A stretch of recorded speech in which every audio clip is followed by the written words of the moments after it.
Hey YouTube, today I'm going to be doing a review of the King Arms M4A1 carbine. This is the gun right here. It is, I think, like $210 new. It's pretty heavy. It's a nice gun. And I'm going to review it from the back to the front, like I usually do. And then we'll go into magazines and all that. Alright, so first you have your crane stock right here. It has a couple different positions, 1, 2, and 3. And if you really want to, you can take this whole thing off actually. But I don't know why I'd want to do that. So I'm going to put that back on here.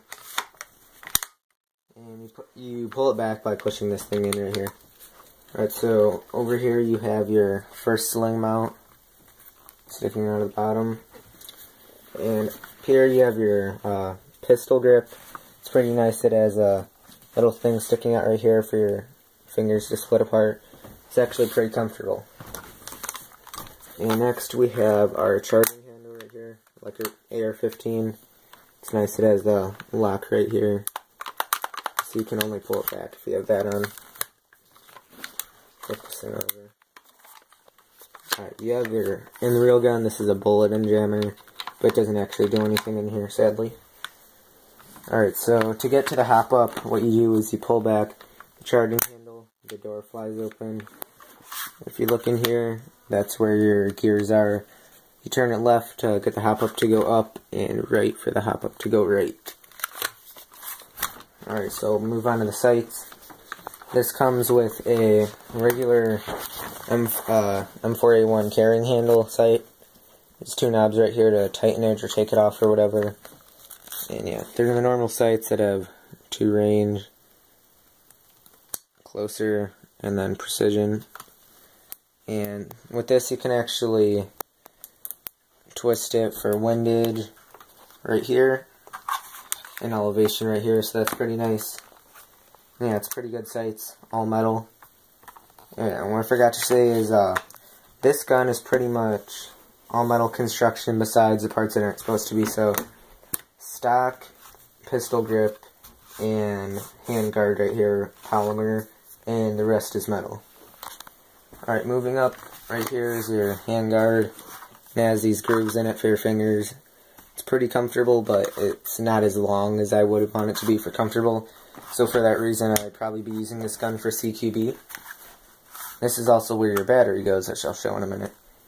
Alright, up here, we have your other sling mount.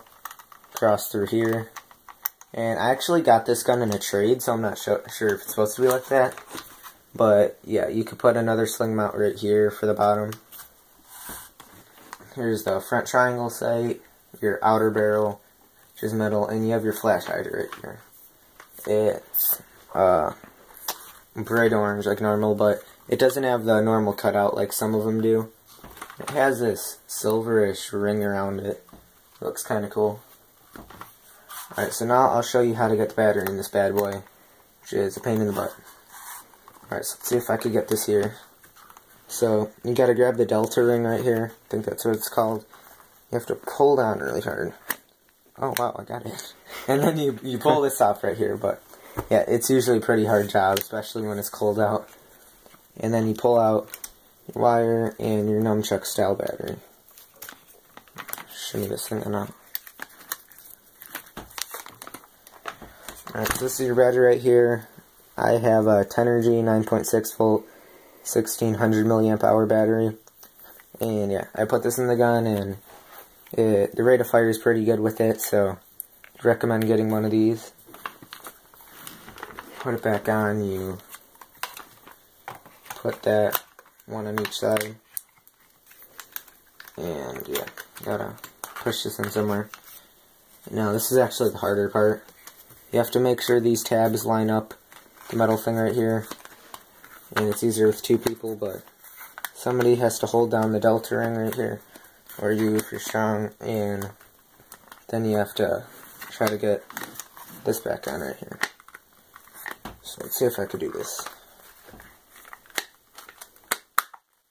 Alright, I already got it.